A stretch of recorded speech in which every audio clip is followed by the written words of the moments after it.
Hey everyone! I've noticed that many of you are enjoying the videos, but most of you haven't subscribed yet. We're super close to hitting 1,000 subscribers, and your support could help us reach that milestone.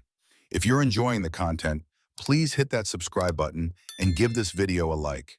It really makes a huge difference and helps us keep creating more awesome content. Thank you so much for watching and supporting. It started with a buzz. Nothing unusual, just another evening at home. Laura and I were curled up on the couch, a sitcom playing in the background, our laughter filling the gaps in conversation.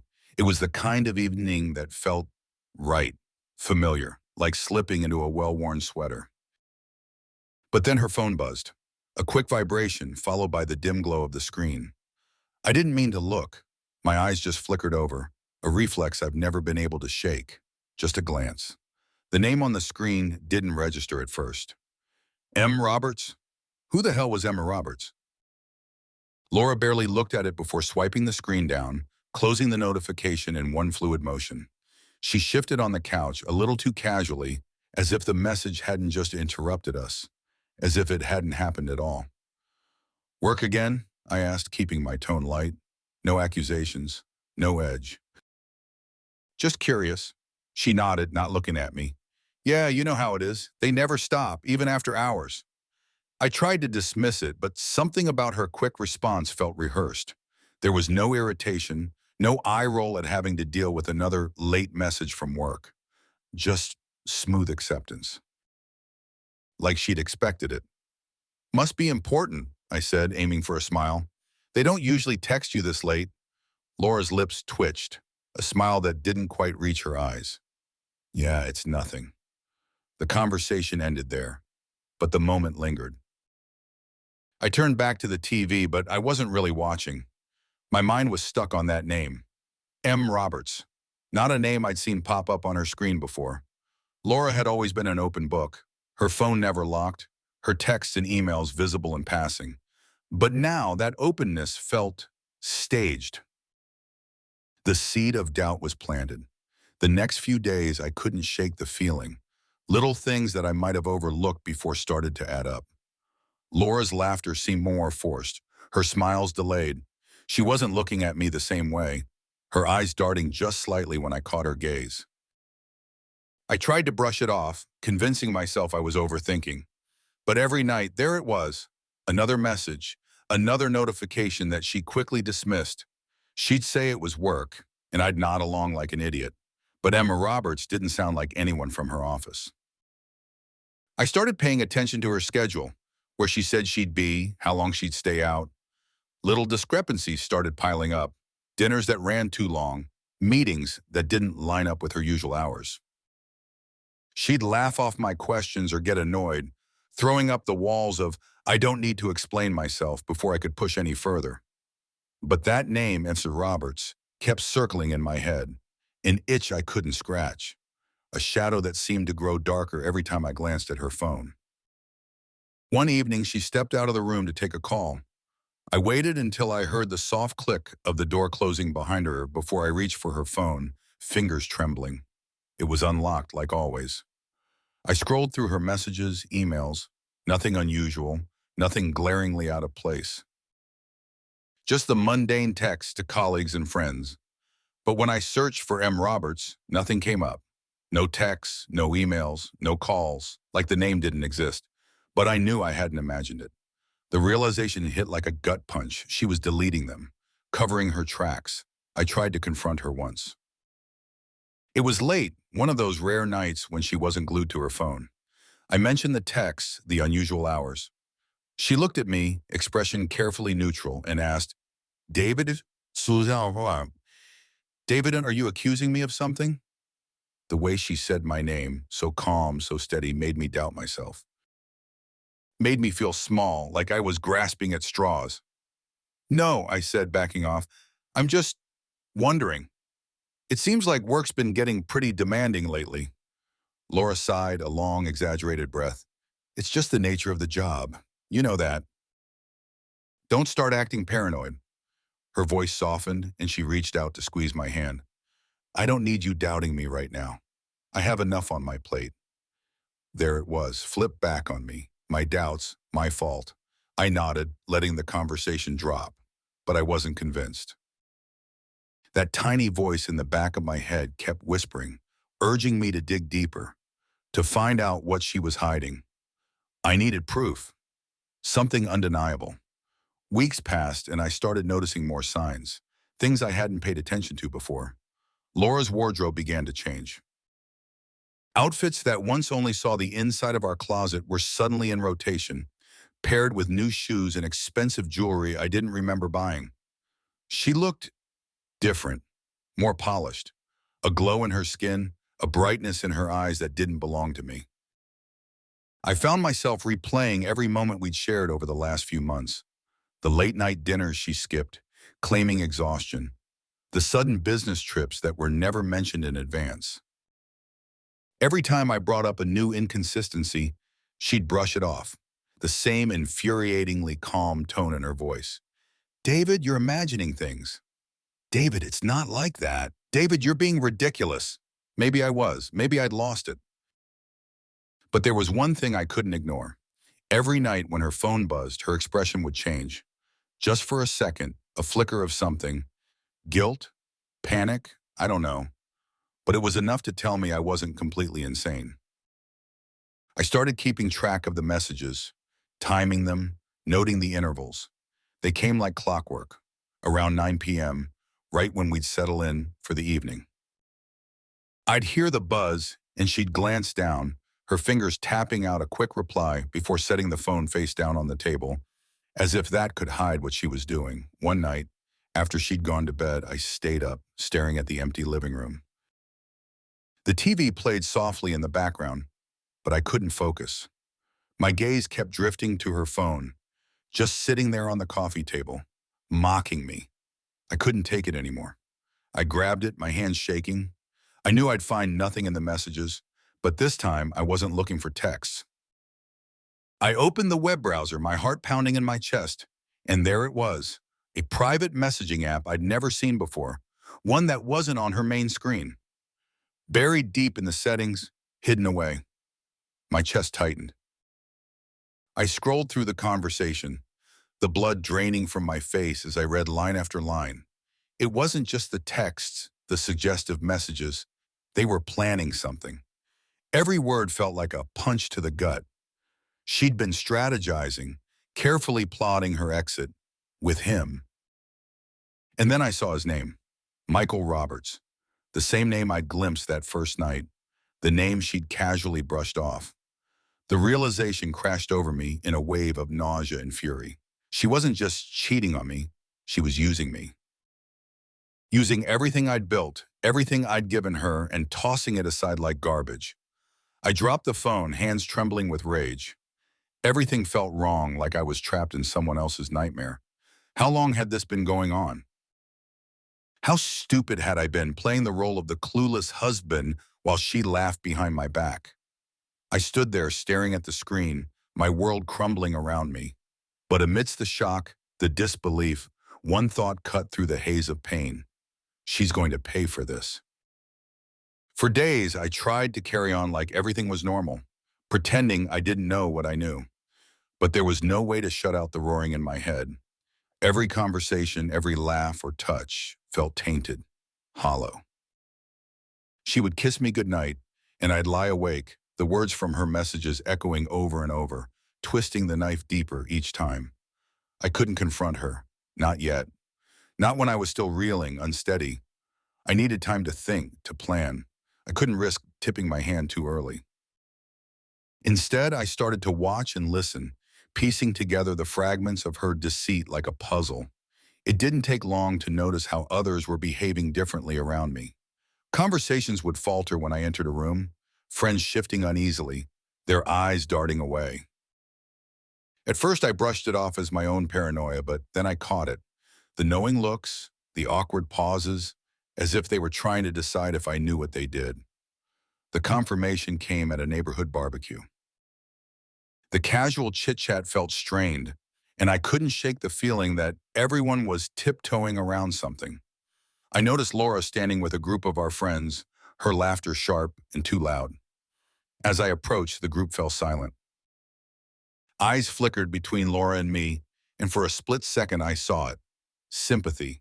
Someone in that circle knew. Maybe all of them did. They knew I was being made a fool of, and they were too cowardly or too entertained by the spectacle to say anything. The realization made my stomach turn, a bitter taste filling my mouth. That night, after Laura had gone to bed, I started reaching out, subtly probing those closest to us. A few casual drinks with old friends, a chance meeting at a coffee shop. Each conversation was a dance of feigned innocence. I steered the discussions gently, slipping in questions about Laura's new work friends and her erratic schedule. Most of them clammed up, darting wary glances my way, but their reactions spoke volumes. It was clear now. They'd seen her with someone else, Michael Roberts, the name seared into my brain like a brand. Maybe at a restaurant, an office party, somewhere public, somewhere she'd been brazen enough to let herself be seen. And these people I considered friends, had said nothing. Every smile, every word of encouragement over the past few months had been soaked in deceit. My mind raced, each interaction a tangled web of mistrust. My phone buzzed, another message from a friend I hadn't heard from in weeks.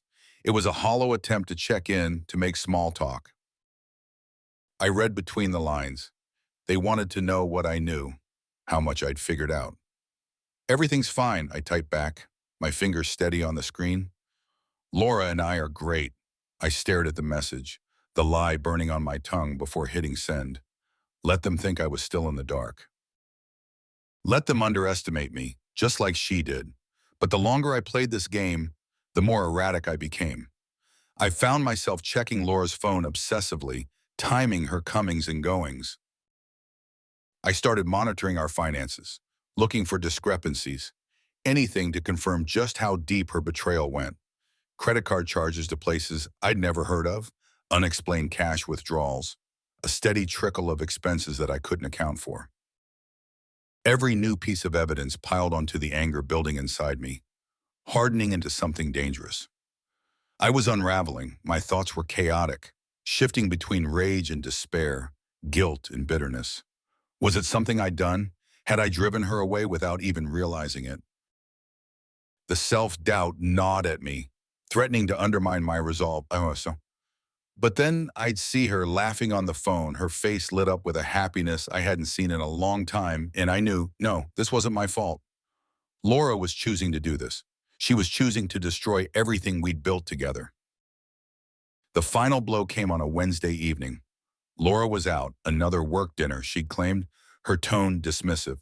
I'd had enough of her lies, her condescension. I needed more than just suspicions. I needed concrete proof. I went straight to her laptop, my heart pounding as I navigated through her files. She'd gotten sloppy lately, more confident as I played the oblivious husband. I found a folder buried deep in her drive, innocuously labeled tax info. My pulse quickened, hands trembling as I clicked it open.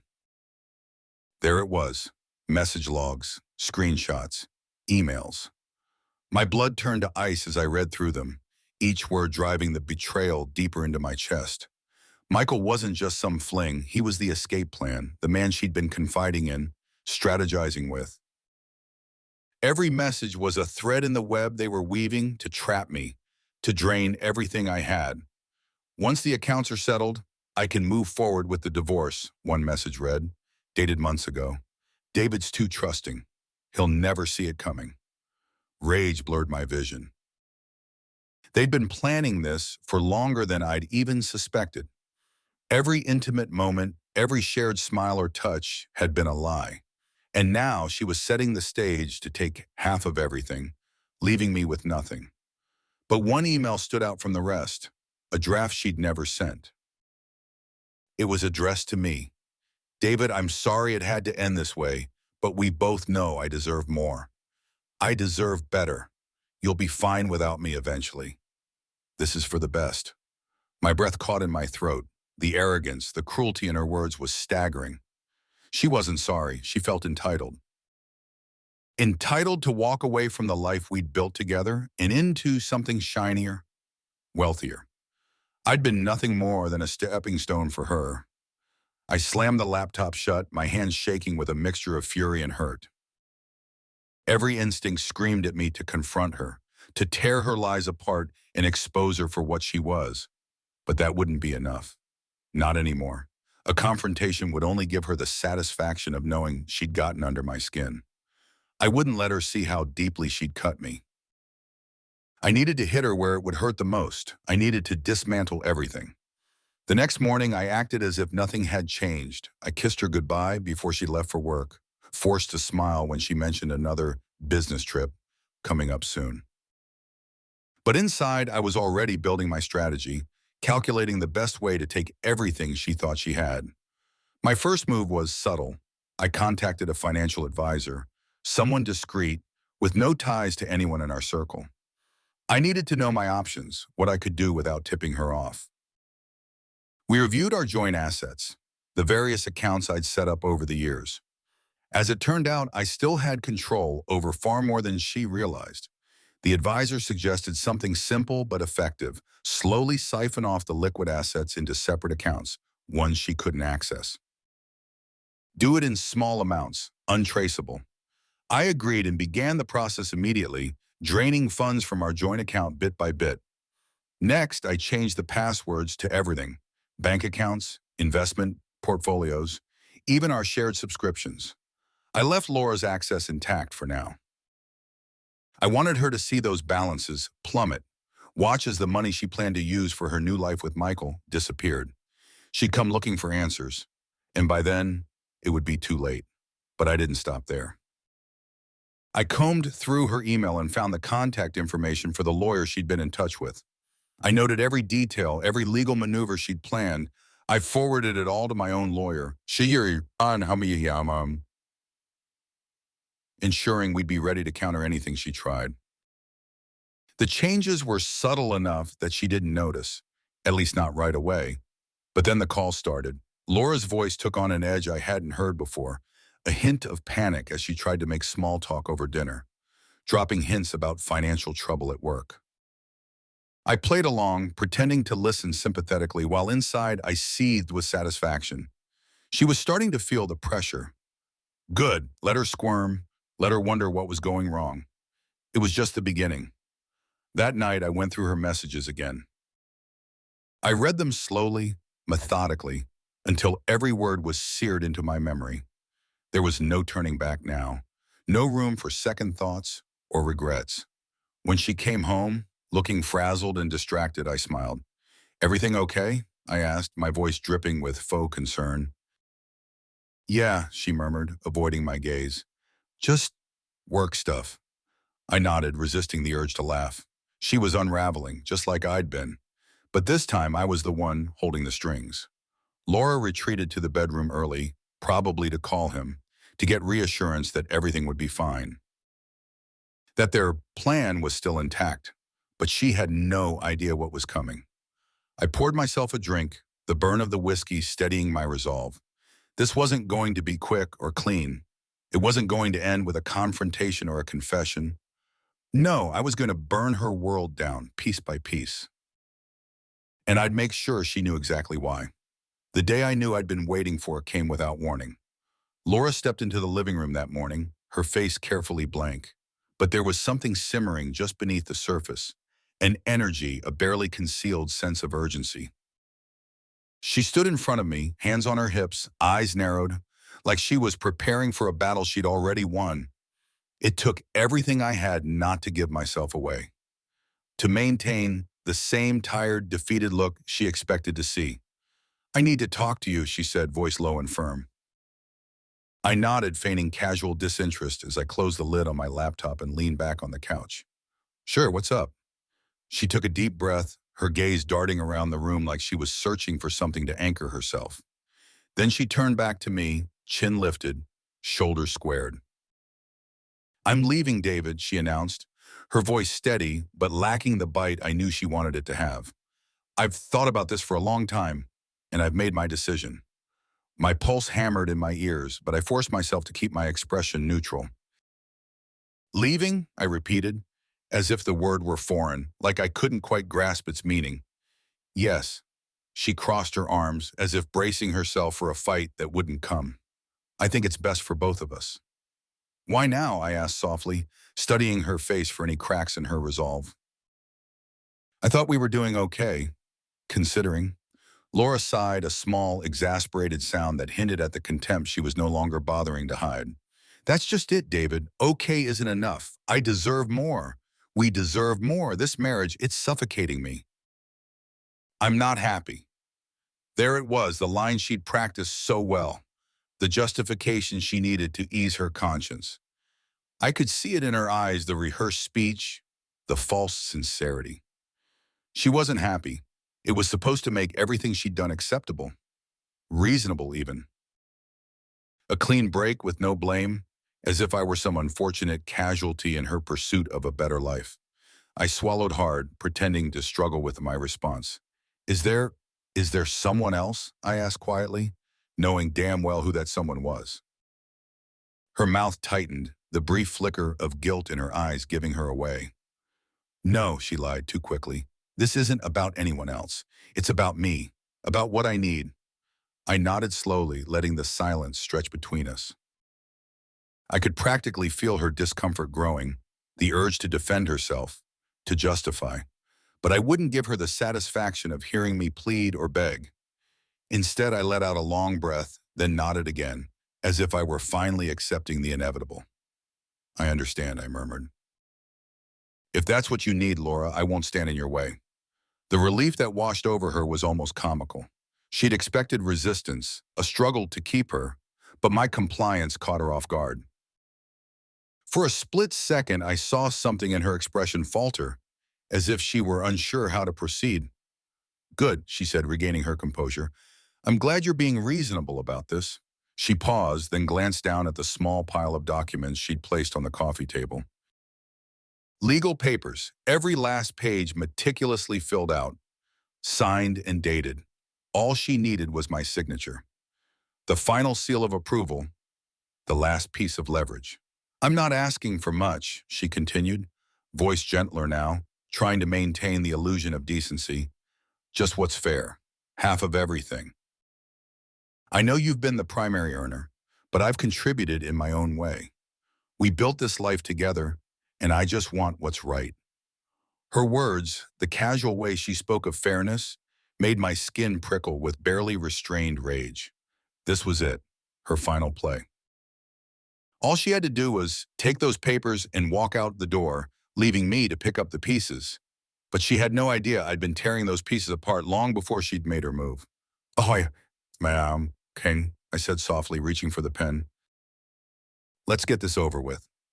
I could see her surprise, the way her eyebrows arched slightly, as if she couldn't believe how easy this was. No questions, no arguments, just a quiet resignation she hadn't expected. But behind her calm exterior, I saw it, the eagerness, the barely hidden greed. She thought she was getting away with everything, that the wealth, the assets, the security would be hers. She didn't realize she was about to lose far more than she'd ever dreamed. I signed the papers with deliberate slowness, every stroke of the pen sending a jolt of satisfaction through me.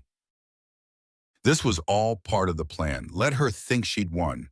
Let her leave believing she'd taken everything I had to give. When I handed the documents back, she accepted them with trembling hands, relief and triumph warring in her gaze. Thank you, David, she whispered, her voice thick with false gratitude. I know this is hard, but it's for the best. I didn't bother responding. I just nodded, watching as she gathered the papers and hurried upstairs to pack. It didn't take her long. She'd been preparing for this for weeks, maybe months.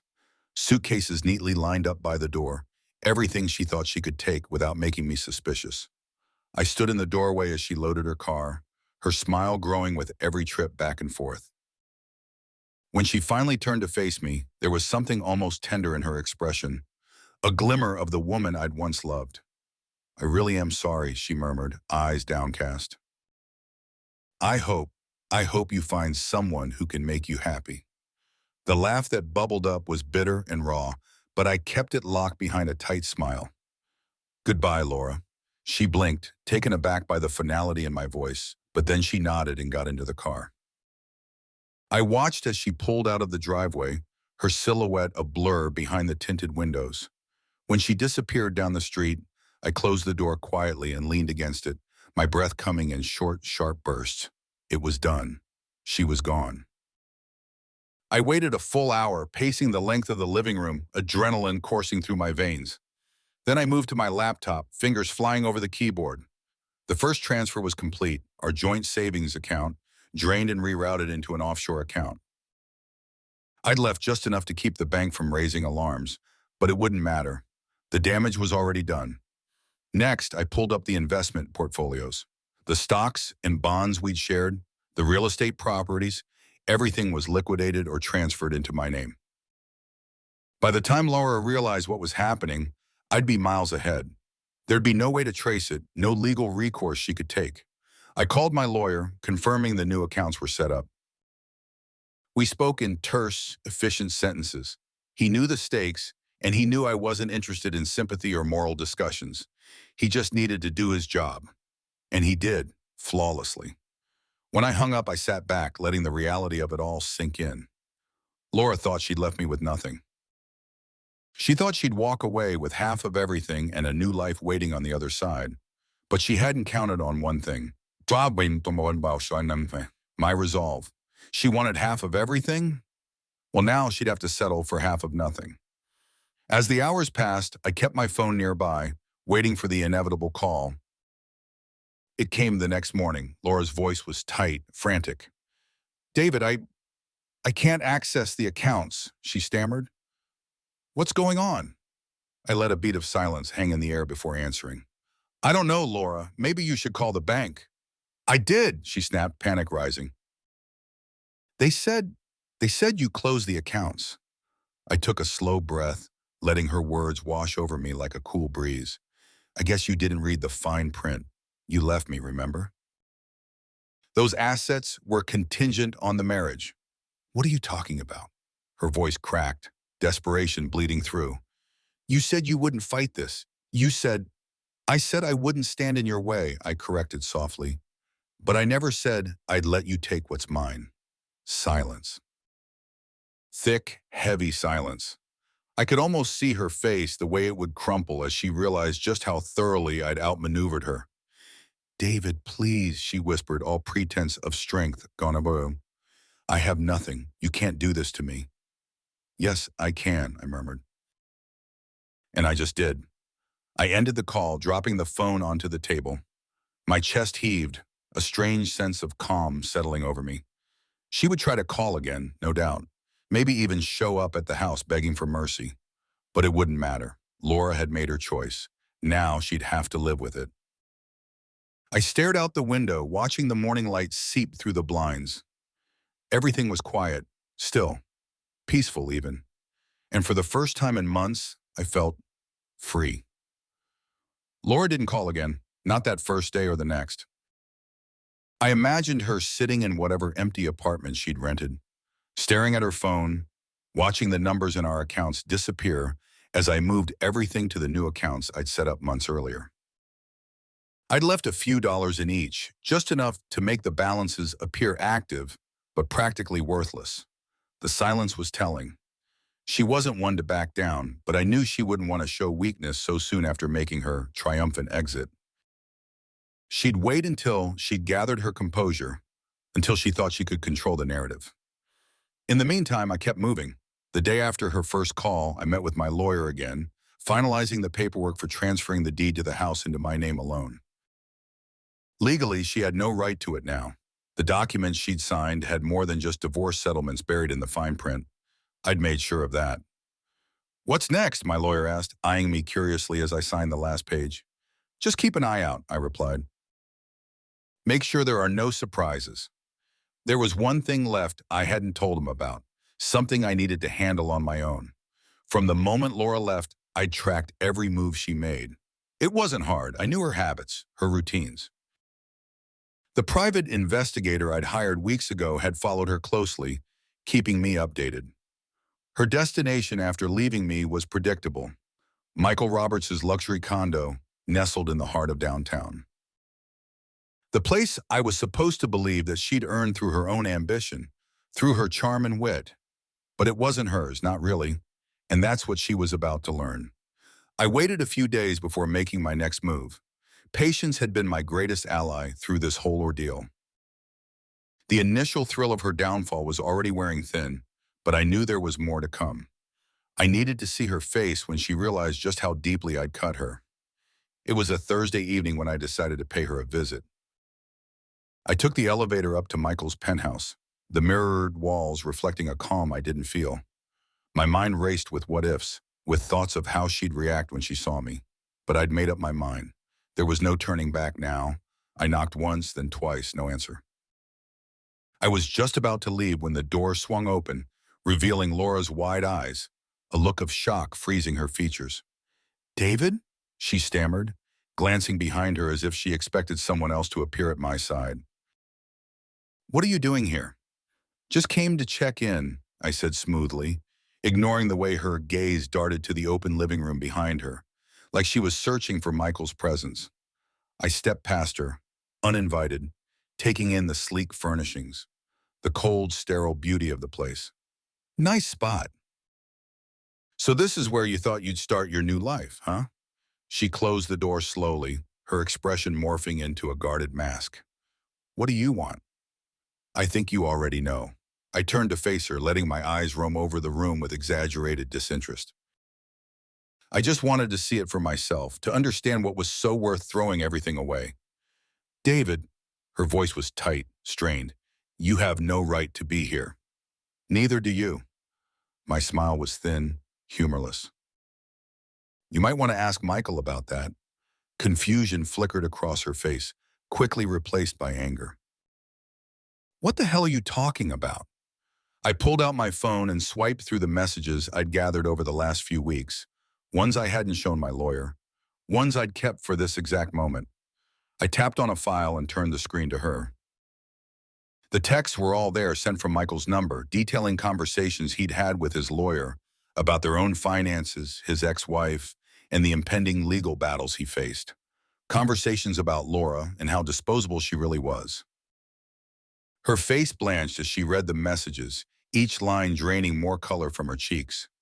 I could see the wheels turning in her head, trying to piece together the implications. What is this?" she whispered, her voice breaking. "It's what you missed while you were too busy plotting to screw me over." I took a step closer, watching as she instinctively recoiled. "Michael isn't your savior. He's got debts, legal issues, problems far worse than anything you ever imagined. You thought he'd take care of you, that he'd replace me, but he's just as fucked as you are now." She stared at me, eyes wide with disbelief. "No, no, that's not true. He told me—" "Lies," I interrupted, my voice cold. Lies you were all too willing to believe, just like the ones you fed me. But you didn't check your facts, Laura. You didn't do your due diligence." Tears welled up in her eyes, but I didn't feel anything. No pity, no satisfaction, just a grim sense of inevitability. "Why are you doing this?" she choked out, clutching her phone like it was a lifeline. I shrugged. "Because you took everything I gave you and you threw it away. You thought you'd found a better deal. But there is no better deal, Laura. This is the real world. And you're not as clever as you think." Her hands trembled as she stared down at the messages again, as if rereading them would somehow change the reality she now faced. When she looked up, there was something raw and desperate in her expression, a plea I hadn't seen in months. "Please, David," she whispered, "don't do this. Don't ruin everything. I made a mistake, but we can—" "We can what?" I cut her off, my voice sharp. "Go back? Pretend none of this happened? No, Laura, there's no going back. You wanted this. You wanted him. Now you get to deal with the consequences." She opened her mouth, but no sound came out. I watched her crumble, bit by bit, the defiance and arrogance stripped away until all that was left was the broken shell of the woman I'd once known. "Where is he?" I asked quietly. She blinked, the question catching her off guard. He left," she whispered, a faint, bitter laugh escaping her lips. "He's gone." Of course he is. I nodded slowly, letting the information settle. You were just a pawn to him, Laura. He used you to get closer to my money. And when he couldn't, he dropped you. Tears spilled down her cheeks, but I didn't move. I just stood there watching as she unraveled, every word pushing her further into the despair I'd felt for months. Go home, Laura, I said softly, turning away. Or whatever's left of it. David, please, she sobbed, her voice breaking. I have nowhere to go. You took everything. You can't just... Yes, yes, I can. I faced her again, meeting her gaze head on. And I did. Without another word, I turned and walked out of the condo, the sound of her broken cries echoing behind me. I rode the elevator down in silence, the cold satisfaction of my actions settling into something darker, something heavier. When I stepped out onto the street, I didn't look back. I knew there was nothing left to see. But there was still more to do. Michael had slipped away, but not far enough. I'd spent days digging through his past, through the trail of broken promises and ruined lives he'd left behind. It hadn't taken long to find the names of a few of his former victims, people who'd lost businesses, homes, families to his scams. It was easy to reach out to them anonymously, to share what I'd found. Within a week, the first whispers surfaced online. Accusations, threats of lawsuits, exposés hinting at financial misdeeds. I made sure to fan the flames from a distance, tipping off reporters, feeding the story to anyone willing to listen. Michael's empire began to crumble, piece by piece. Accounts frozen, assets seized, lawsuits piling up faster than he could respond. And Laura, she was caught in the fallout, collateral damage in the implosion of the life she'd abandoned me for. But even as I watched everything unravel, a strange emptiness gnawed at me. It should have felt like victory. The culmination of months of planning, of waiting, of enduring the worst pain I'd ever known. I'd brought them both to their knees, but the thrill was fleeting, hollow. There was no one left to fight, no more schemes to enact, just the aftermath and the silence that followed. One evening, weeks later, I stood outside my house, staring at the darkness through the windows. It was mine again, truly mine, but it didn't feel like home. It felt like a monument to everything I'd lost, everything I'd sacrificed for this hollow victory. I took a deep breath, then slowly, deliberately turned away. Time to leave the ruins behind, time to rebuild. It was late, nearing midnight, when I heard the knock on the door. A hollow, timid sound, so unlike Laura's usual confident rap. I almost didn't answer it. I'd been nursing a glass of bourbon, staring blankly at the TV, not really seeing the muted news broadcast. The liquor was bitter, burning down to the pit of my stomach, but it couldn't burn away the hollow ache that had settled deep inside me. Another knock, louder this time, more insistent. I pushed up from the couch, setting the glass down with deliberate calm. My feet felt heavy as I walked to the door, each step echoing in the empty house. The place was spotless, immaculate, a stark contrast to the mess my life had become. When I opened the door, the sight that greeted me felt almost surreal. Laura stood on the doorstep, shivering in the cold night air. Her hair was a tangled mess, eyes rimmed red, face gaunt and pale. She looked nothing like the woman who'd walked out of here weeks ago, all bravado and confidence. This version of Laura was wrecked, broken down to her very bones. David, please, she whispered, her voice hoarse. She wrapped her arms around herself, as if trying to hold the pieces together. I need to talk to you. I leaned against the door frame, letting the silence stretch between us.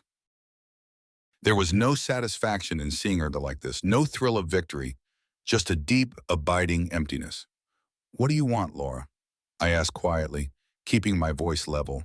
There was no need to shout, no need for theatrics. She was already on the edge, teetering. Just hear me out. She swallowed hard, glancing down at her shoes, scuffed and worn. The heels she used to flaunt were gone, replaced by cheap, flat sandals that looked 2 sizes too big. I know I don't deserve it, but I don't have anywhere else to go. The irony wasn't lost on me. I'd imagined this moment, envisioned it so many times. Laura, destitute and desperate, finally realizing the weight of her decisions, begging for help. I thought it would feel good, that I'd revel in her humiliation. But standing here, watching her struggle to meet my eyes, I felt nothing but a deep, unsettling stillness. "Where's Michael?" I asked, cutting to the heart of it. "I thought he was your ticket out of here, the man you traded me for." Her lips trembled. "He's gone. He left. When, when everything started to fall apart, he just disappeared." She laughed then, a brittle, hollow sound that grated against my nerves. "Turns out I wasn't as important as he made me believe." "You mean he used you?" I kept my gaze locked on hers, watching every flicker of emotion cross her face. "Just like you tried to use me." "David, I'm sorry," she choked out, a tear slipping down her cheek. "I was wrong. About everything. I made the biggest mistake of my life, and I know I hurt you. But please, I'm begging you, just give me a chance to explain." "Explain," I echoed, my voice colder than I intended. "What's left to explain, Laura? You left. You lied. You tried to take everything. There's no explanation that changes any of that." I know, I know." Her words tumbled out, desperate, pleading. "But I thought I was doing what was best for me. I was so caught up in wanting more, in thinking I deserved more, that I didn't see what I had." "I didn't see you." She took a shaky step closer, and I fought the urge to back away, to shut the door in her face and make it all disappear. But I didn't move. I couldn't. There was something final about this moment, something that demanded I see it through. "Please," she whispered again, reaching out as if to touch me, but stopping herself at the last second. "I lost everything, David. My pride, my dignity, everything. I have nothing left. No money, no friends, no home, just, please." It was pathetic, really. This broken, sobbing creature wasn't the Laura I remembered. The woman who'd once stood beside me, head held high, always in control, this Laura was fragile, barely holding on. But that didn't change what she'd done. It didn't erase the months of deceit, the betrayal that had shattered me. "You think I'll take you back?" I asked softly, leaning in just enough to watch the hope flare in her eyes before I crushed it. "You think I'll forget everything and let you waltz back into my life?" "No, no, I don't expect that."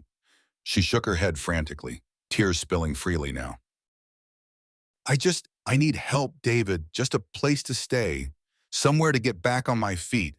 I'll find a job, Stop," I interrupted, the words slicing through the air like a blade. "Just stop." I stared at her, every muscle in my body tense. This was it, the moment I'd dreamed of, the one I'd built my entire plan around. She was exactly where I'd wanted her, on her knees, begging. But the satisfaction I'd expected was nowhere to be found. Because in the end, she was still Laura, and I was still the man she'd destroyed.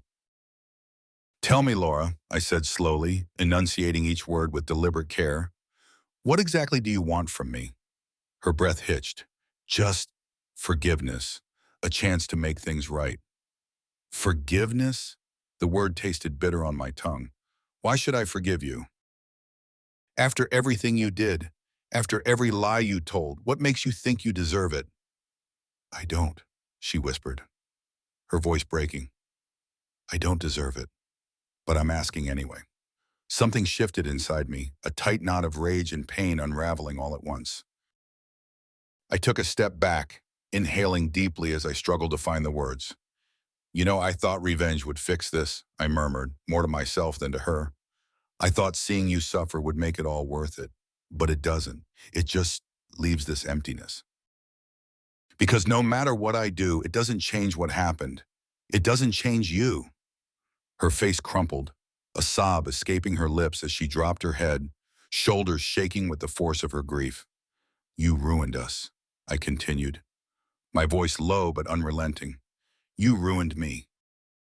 And now, when everything's crumbled around you, you come crawling back, expecting me to pick up the pieces?" "I'm sorry," she sobbed, falling to her knees on the doorstep. "I'm so, so sorry." The sight of her there, helpless, shattered, was almost more than I could bear. A part of me wanted to reach out, to pull on her back from the edge and offer some kind of solace. But I knew it would be a lie. I knew it would only prolong the agony for both of us. You're right, Laura, I said softly. You don't deserve forgiveness. And I can't give it to you. She looked up, her tear-streaked face contorted with anguish. David, please. No, I cut her off sharply. No more please. No more lies. I gave you everything and you threw it away. You don't get to come back now and ask for my help. I stepped back, gripping the edge of the door as I forced myself to do what I dreaded. Leave, Laura. Bye, Laura, I said firmly, each word heavy with finality. Leave, and don't come back. Her mouth opened in a silent cry, but I didn't wait to hear the sound. I swung the door shut, the slam reverberating through the empty house like a gunshot. For a long moment, I stood there, chest heaving, the weight of it all pressing down on me like a leaden shroud. I could hear her sobs through the door, muffled and broken, but I didn't open it again. I couldn't. I'd shut her out. Finally, completely. I'd done exactly what I'd promised myself I would. I'd left her in the cold to face the consequences of her choices. But as I turned away, the hollow ache in my chest tightened. This wasn't closure. This wasn't relief. It was just emptiness. Because the woman on the other side of that door was still Laura. And no matter what I told myself, a part of me would always mourn what we'd lost. I walked back to the living room, the silence of the house closing in around me. For the first time in months, there was no plan to execute, no revenge to plot, just the lingering echo of her sobs fading into the night. It was over. I'd won. So why did it feel like I'd lost everything all over again? The days following that last confrontation were unnervingly quiet. No more phone calls, no more pleading knocks on the door. Just silence. It was almost suffocating at first, filling every room, clinging to the walls, a constant reminder of what I'd done, what I'd lost. I'd achieved what I set out to do. I dismantled Laura's life, stripped her down to the bare bones, left her in the cold with nothing but the ashes of her own choices. But instead of feeling liberated, I felt adrift, empty. As if everything I'd built myself up for had dissolved into mist, leaving me with nothing but echoes. I'd returned to work, fallen back into the routines of everyday life, but everything felt muted, dulled by the aftermath of my revenge. Colleagues greeted me with the usual pleasantries, congratulated me on getting through the divorce so smoothly, as if I'd simply signed a few papers and moved on. If only they knew. It was a Thursday afternoon, about 2 weeks after I'd shut the door on Laura for the last time, when I received a message from a mutual friend. The subject line read simply, "You should see this. Curiosity outweighed caution," and I clicked on the link. It led to a social media post, one of those long, rambling confessions that people write when they have reached the end of their rope. The account was Laura's, the words a desperate cry for help that bled through the screen. She'd written about everything, how she'd lost everything, how the man she thought loved her had used and discarded her, leaving her alone and homeless. There were no names mentioned, no direct accusations, just a raw outpouring of regret and sorrow. The comments were predictably mixed, some offering sympathy, others chastising her for the choices she'd made. But none of it mattered. What struck me was the tone. There was no blame, no self-pity, just acceptance. Reading those words, I felt something crack open inside me. I'd been so consumed by my own pain, so determined to make her suffer as I had, that I hadn't considered what would come after. What kind of person I'd be left with, staring back at me in the mirror. I shut my laptop, pushing it away as if the screen had burned me. It didn't change anything. I knew that. Her regret didn't erase the betrayal, didn't undo the lies. But for the first time, I wondered if I'd been wrong about something. If maybe, just maybe, I'd let revenge take me too far. Reflection. The nights were the hardest. Lying awake, staring at the ceiling, with only my thoughts for company. I replayed every moment in my head, each calculated move, each piece of the puzzle I'd carefully placed until her world collapsed. And every time I found myself asking the same question, was it worth it? I had my victory. I'd broken her, brought her to her knees. But in the process, I'd become something I barely recognized. A cold, unfeeling version of myself. Someone willing to twist the knife just to watch her bleed. It wasn't about justice or reclaiming what she'd taken. It was about power, control, making sure she could never hurt me again. And now that I had it, I felt lonelier than ever. One evening, I pulled out the old photo album we'd kept in the living room closet, a relic of better days, back when we were happy, really, truly happy. I flipped through the pages, my fingers brushing over the images of us smiling, arms wrapped around each other, oblivious to the darkness that would come. There was one photo that caught my eye, Laura and I, standing in front of the house we'd just bought, our first home.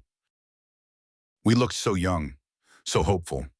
I stared at our faces, trying to reconcile those versions of us with the broken people we'd become. I shut the album and set it aside, swallowing the lump in my throat. There was no going back. That much was certain.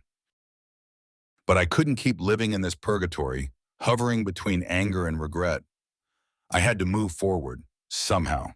Rebuilding, the first step was reaching out.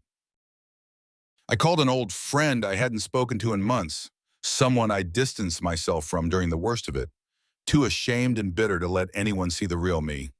To my surprise, he picked up on the second ring, his voice warm and welcoming, as if no time had passed at all. We met for coffee the next day, the conversation easy and light at first, before I finally told him everything. All of it. The affair, the lies, the revenge. I expected judgment, maybe even disgust, but instead he just listened, nodding quietly, his gaze thoughtful. "David, I get it," he said softly when I finally fell silent. "You needed to do what you did. It was your way of coping. But what now? Are you going to keep carrying this with you, or are you going to let it go?" I didn't have an answer for him then, but the question stayed with me. I started making small changes after that.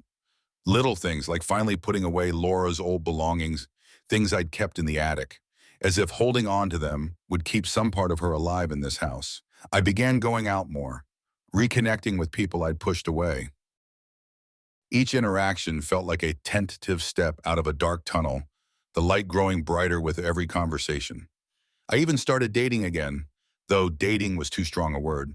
Coffee with a woman I met through a friend of a friend, a casual dinner with a former colleague.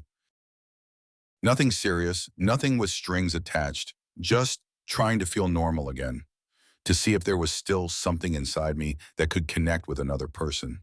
It was awkward, stilted at times. I was guarded, careful not to let anyone too close, but it was a start. And slowly, almost imperceptibly, I began to feel like myself again.